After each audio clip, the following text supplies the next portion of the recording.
They had been in their new home for 73 days. Just 73 days. They had unpacked boxes, hung pictures, put their 2-year-old son to bed in his new room, and told each other that this was it. This was the house, the neighborhood, the life they had been working toward. What Justin and Amber Hicks did not know was that from the moment they moved in, the man who lived on the other side of their back fence had already decided they were his enemy. Their names were Justin and Amber Hicks, both 31 years old. Justin was a Cherokee County firefighter, a man who ran toward danger for a living, who spent his shifts protecting strangers, who came home from work and watched television with his wife on the couch while their toddler slept upstairs. On the night of November 17th, 2021, they were sitting on that couch together. Their front door was locked. Their security system was on. Their 2-year-old son Jacob was asleep in his crib. And Matthew Lance, 22 years old, University of Georgia student, the boy whose family had lived next door for years, was already walking across the back fence line toward their home. Stay with me, because this case is not just about a senseless murder. This is about a family that moved into a house and inherited a danger they never knew existed. About a young man whose mind had been telling him for months that his neighbors were enemies. And about a 2-year-old boy who woke up the next morning alone and spent 12 hours next to the bodies of his parents before anyone found him. What makes this case even more devastating is not just what happened on November 17th. It is the months that preceded it, the surveillance, the paranoia, the escalating behavior that the people around Matthew Lance saw and reported and tried to address, and that wasn't stopped in time. Once you understand the full timeline, the horror of that night becomes impossible to separate from everything that was allowed to build toward it. Part 1. Justin and Amber. To understand what was taken on the night of November 17th, 2021, you first have to understand who Justin and Amber Hicks were. They were, by every account of everyone who knew them, exactly what they appeared to be. Justin Timothy Hicks had been a Cherokee County firefighter for more than 6 years. He was the kind of man that colleagues described not just with professional respect, but with genuine affection. Someone who showed up, did the work, and cared about the people around him in the specific, unpretentious way of a person who has never felt the need to perform their goodness. His father, Timothy Hicks, was a former police officer. Justin had grown up watching a parent dedicate their life to public service and had chosen to do the same. Amber Hicks worked as an audiology assistant. She was warm and organized and deeply connected to her family. The life she and Justin had built together was not complicated or flashy. It was a good life, the kind built on daily choices to be present and reliable and kind. And they had Jacob, 2 years old, the specific, luminous, exhausting aliveness of a toddler who doesn't yet understand that the world has limits. A little boy who adored his parents in the uncomplicated way that small children adore the people who are their whole universe. In the summer of 2021, Justin and Amber found the house on Quailwood Court in Ackworth, Georgia, a quiet suburban street in Cobb County, back fence bordering the neighboring property, the kind of house that looks from the outside exactly like safety. They moved in. 73 days later, they were dead. The story of what happened to Justin and Amber Hicks cannot be told without first telling the story of the house they moved into. Before Justin and Amber bought the property on Quailwood Court, it had been owned by a man named Philip Brent. And before Philip Brent sold it and moved on, he had been living through something that he would later describe to investigators as a long, sustained harassment campaign that had made his home feel like anything but a safe place. The source of that campaign was the family next door, the Lance family, specifically the two sons Austin, William Lance, and his younger brother Matthew Scott Lance. Austin had been the more visible threat. He had been caught on surveillance camera, slipping sexually explicit and vaguely threatening messages into Brent's mailbox. In April 2021, Austin Lance had smashed through the back door of Brent's home with a sledgehammer in the middle of the day. He had walked in, opened the blinds, rummaged through the bed. He was arrested for the break-in, charged, and granted bond, despite having assaulted 2 Cobb County police officers while in custody. Philip Brent sold the house and left. A few months later, Justin and Amber Hicks bought it. They had no idea about any of this. They were not warned. They moved in with their 2-year-old son, and their boxes, and their pictures, and their plans for the life they were going to build in this house. In August 2021, just months after the break-in, just weeks before the Hickses moved to Austin, Lance drove to Washington, D.C., where his father worked. He walked up to a Pentagon police officer and stabbed him to death in an unprovoked attack. He then shot himself with the officer's gun. Austin Lance died that day. The family next door, the property that shared a back fence with the house Justin and Amber were settling into, had just lost one son to a fatal shooting, and the surviving son, Matthew, was watching. Matthew Scott Lance was 22 years old in the autumn of 2021. He was a student at the University of Georgia in Athens, a young man in the specific transitional space of early adulthood, away from home, trying to build something from the pieces of who he was. But the pieces were not fitting together the way they should. In October 2021, Matthew purchased a gun. His parents, who had been watching their son with increasing alarm in the months following Austin's death, found out about the weapon and confiscated it. They locked it in a safe. They were worried. They had been watching Matthew hear things, see things, say things that didn't connect to reality, talk about devil worshippers, talk about demonic lights, talk about neighbors who were messing with him. He was seeing a psychiatrist, his parents told police. He had what his father described as a demonic side. After the murders, when investigators interviewed Scott Lance about his son, the father's words were spare and devastating. He said Matthew had been hearing things, seeing things, believing things that weren't true. But the specific thing Matthew had been believing in the specific narrative his fractured mind had constructed around the house next door was something investigators would have to piece together from the evidence, because Matthew himself would never fully explain it. What is known as this: Matthew Lance had become fixated on the property next door, the property his brother had broken into, the property where new people had now moved in. The Hicks family, who had done absolutely nothing to him, who had no connection to him beyond the accident of geography Justin and Amber Hicks had become, in Matthew Lance's deteriorating mental landscape, a source of threat, a target, something that needed to be addressed. The gun his parents locked in their safe was not the only gun Matthew had. The last known footage of Justin and Amber Hicks alive was captured at 7:09 in the evening on November 17th, 2021. Somewhere in those images, ordinary, domestic, the specific ordinariness of two people at home, together on a Wednesday night, is the last record of a family that had no idea what was coming. Matthew Lance's phone records show that he was on a call with his father at approximately 9:20 that evening, while surveillance cameras captured a vehicle matching his arrival in the vicinity of the Hicks neighborhood. He parked. He got out.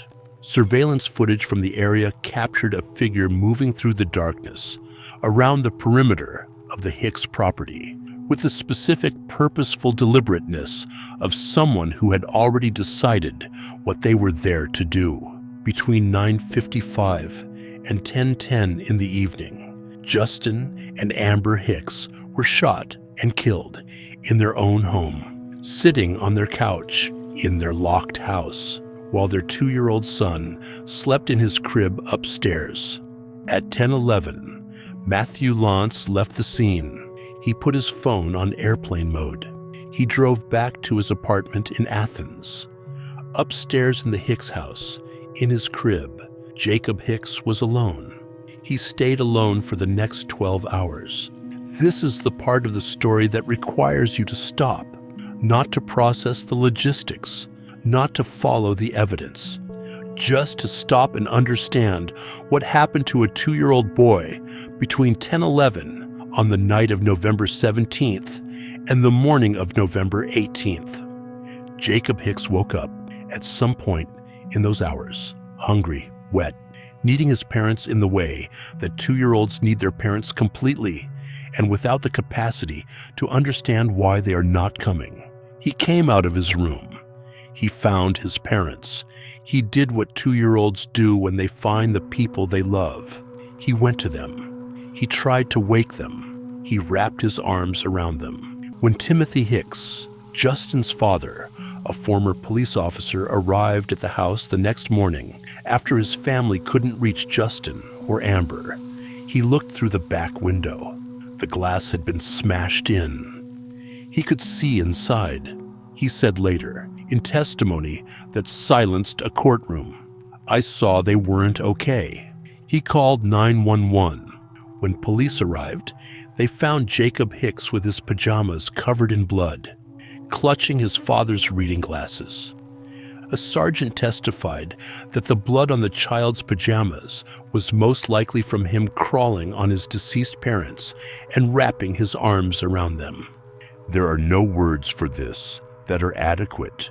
There are only the facts and the weight of what those facts mean for a child who will grow up carrying the specific, wordless knowledge of that morning. On November 18th, 2021, Cobb County Police responded to the 911 call from Ashley Hicks, Justin's sister, at 9:34 in the morning. They found Justin and Amber Hicks. They found Jacob. And then they began the work of finding out what had happened. The surveillance footage was the first major piece. Video captured in the area showed a vehicle matching Matthew Lance's arriving near the Hicks' neighborhood around 9:20 the previous evening. Additional footage showed a figure moving around the property between 9:31 and 10:10, circling the home, studying it, in the specific patient way of someone conducting reconnaissance rather than simply passing through. At 10:11, the figure left. The timeline was becoming clear. Then came the forensic evidence.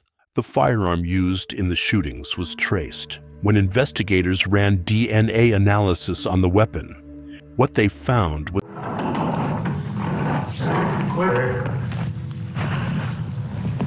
coming out.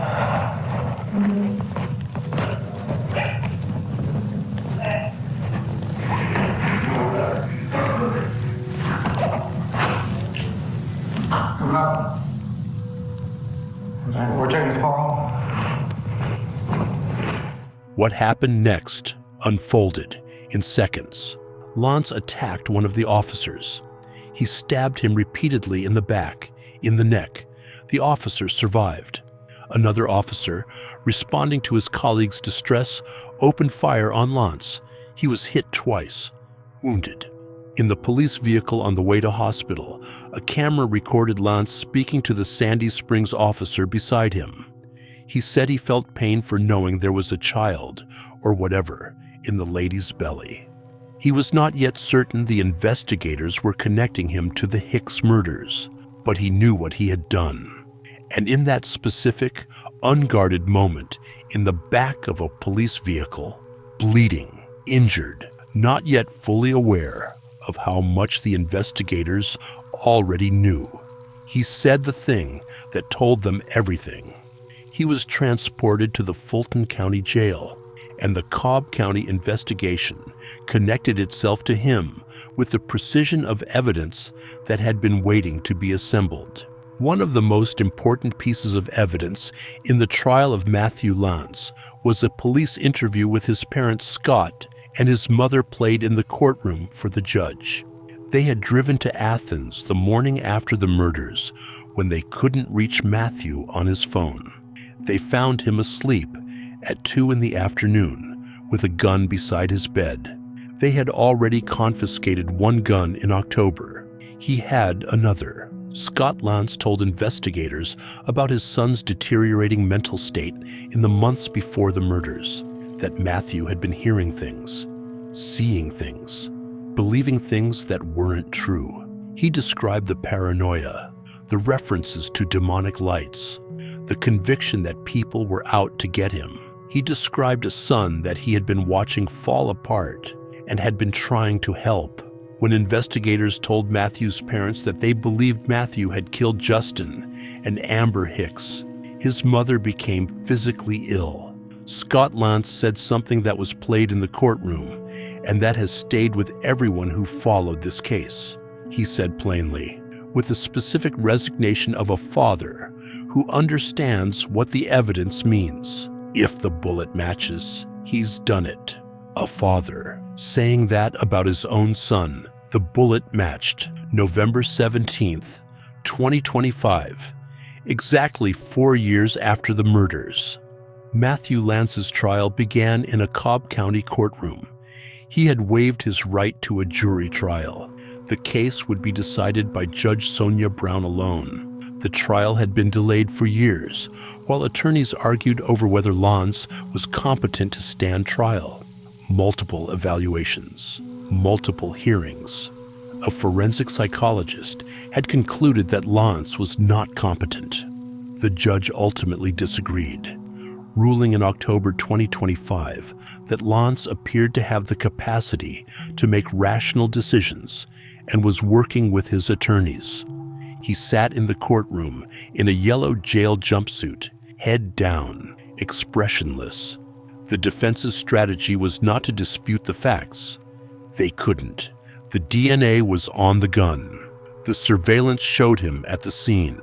The timeline matched with forensic precision. The phone going to airplane mode at 10:11 was not a coincidence. Instead, they argued that Lance was mentally ill, that he had believed genuinely, delusionally, in the specific way of a person whose mind has constructed a false but completely real-feeling reality that he was a target, that he had been set up by the FBI, the CIA, some government agency, that his actions, however terrible, were the product of a fractured mind rather than a calculating one. The prosecution presented the evidence methodically and without drama, because evidence that's strong does not need embellishment. The surveillance footage, the DNA, the phone records, the timeline, the search history, the statement in the back of the police vehicle, the father's words. Justin's father, Timothy Hicks, took the stand and described arriving at that house, looking through the shattered window, understanding what he was seeing. It was the testimony of a man who had spent his career in law enforcement, who had seen terrible things, and who was destroyed by what he found when he looked through his son's back window. The judge heard 4 days of testimony. On November 20th, 2025, she returned her verdict. Guilty on all counts. 2 counts of malice murder, 4 counts of felony murder, home invasion, aggravated assault, cruelty to children for leaving Jacob Hicks alone in that house for 12 hours, tampering with evidence. Matthew Lance sat with his head down as the verdicts were delivered. Good afternoon. Again, I am Judge Sonia Brown, the presiding judge for the trial of the state of Georgia versus Matthew Scott Lance, 22-900-922. We are present here in the open courtroom. Present are the court, the clerk, the court reporter, Mr. Lands, he is represented by Attorney Jimmy Berry, and the state is represented by Assistant District Attorneys Green and Horowitz. In the Superior Court of Cobb County, State of Georgia, the State of Georgia versus Matthew Scott Lands, defendant, criminal action file number 229-00922, non-jury judgment after bench trial. Defendant having waived his right to trial by jury, the parties having consented to a bench trial before the court, and the bench trial having commenced at November 17th, 2025 at 9 a.m. Now, therefore, after considering the evidence admitted during the bench trial, the parties' arguments, and the applicable law, the court finds as follows. As to count 1, malice murder, the court finds the defendant, Matthew Scott Lands, guilty. As to count 2, malice murder, the court finds the defendant, Matthew Scott Lands, guilty. As to count 3, felony murder, the court finds the defendant, Matthew Scott Lands, guilty. As to count 4, felony murder, the court finds the defendant, Matthew Scott Lands, guilty. As to count 5, felony murder, the court finds the defendant, Matthew Scott Lands, guilty. As to count 6, felony murder, the court finds the defendant, Matthew Scott Lands, guilty. As to count 7, home invasion, the court finds the defendant, Matthew Scott Lands, guilty. As to count 8, aggravated assault, the court finds the defendant, Matthew Scott Lands, guilty. As to count 9, aggravated assault, the court finds the defendant, Matthew Scott Lands, guilty. As to count 10, possession of firearm during commission of a felony, the court finds the defendant, Matthew Scott Lands, guilty. As to count 11, possession of firearm during commission of a felony, the court finds the defendant, Matthew Scott Lands, guilty. As to count 12, cruelty to children in the second degree, the court finds the defendant, Matthew Scott Lands, guilty. As to count 13, tampering with evidence, the court finds the defendant, Matthew Scott Lands, guilty. This 20th day of November 2025, signed and affixed with my signature, Judge Sonia N. Brown. Would you all like to take a look at the form? No, Your Honor. All right, Madam Clerk, if you would please enter this non-jury judgment after bench trial into the record of the court. Thank you. All right, I will hear from the state and the defense regarding. Here is the question that this case demands, and that does not have a clean, satisfying answer. Was Matthew Lance a monster, or was he a young man whose mind had broken in a way that made violence feel not just possible, but necessary? The defense said the latter. His parents' testimony supported the idea of someone who had been deteriorating for months, someone who heard voices, saw things, built a reality around the house next door that had nothing to do with what Justin and Amber Hicks actually were. The prosecution said that mental illness does not erase moral responsibility, that Lance had planned, had purchased a weapon, had arrived at the Hicks property with deliberate intent, had left the scene, had put his phone on airplane mode, had, in the specific sequence of actions that followed the murders, demonstrated awareness that what he had done required concealment. The judge agreed with the prosecution, but the question of why a 22-year-old University of Georgia student drove to the house of his new neighbors and shot them both dead while their toddler slept upstairs, that question does not go away after the verdict. What the evidence shows is a young man who had watched his brother descend into violence and destruction, who had lost that brother in a fatal shooting, and who had, in the months that followed, developed a paranoid belief system in which the family next door people he had never met, people who had nothing to do with any of his pain, had become the embodiment of everything that was threatening him. He told investigators after the Sandy Springs stabbing that he felt God would forgive him for a young man who had built a reality in which he was a victim defending himself from unknown persecutors. That statement is both comprehensible and devastating. Justin and Amber Hicks were not his persecutors. They were his neighbors for 73 days. They had been in their new home for 73 days. They had unpacked, put Jacob to bed in his new room.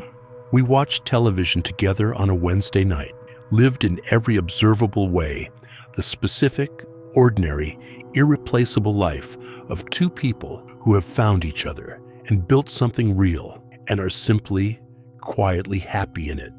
They did not know about the break-in. They did not know about Austin Lance and the sledgehammer and the pornographic messages in the mailbox. They did not know about the surveillance, the paranoia, the gun their neighbor had purchased in October and that his parents had locked away, but not the only gun he had. They did not know that the house they had chosen was already inside someone's nightmare. Justin Hicks was a firefighter. He ran toward burning buildings for a living. He was trained to manage danger, to think clearly under pressure, to be the person other people called when everything was going wrong. He never had the chance to respond to this one. Amber Hicks was sitting next to her husband on the couch. She had done nothing wrong. She had moved into a house and loved her family and gone to work and come home and existed peacefully and fully inside her own life.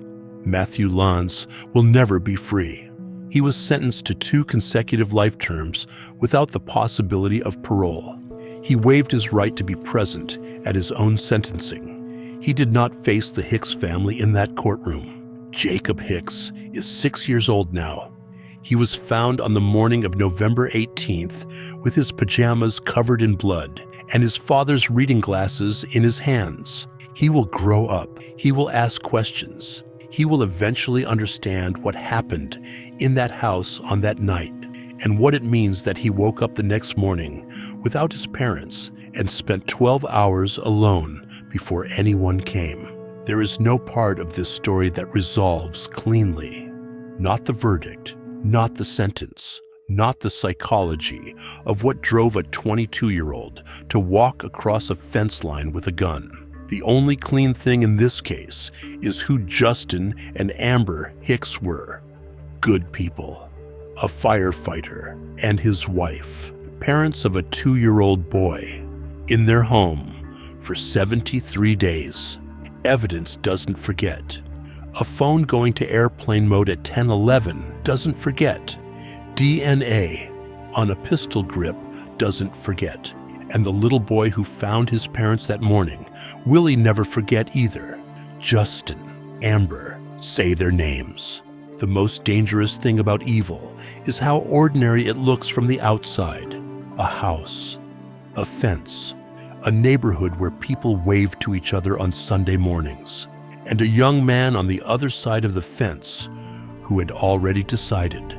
Next week, a killer called the police himself and told them exactly where the body was, because he wanted them to know.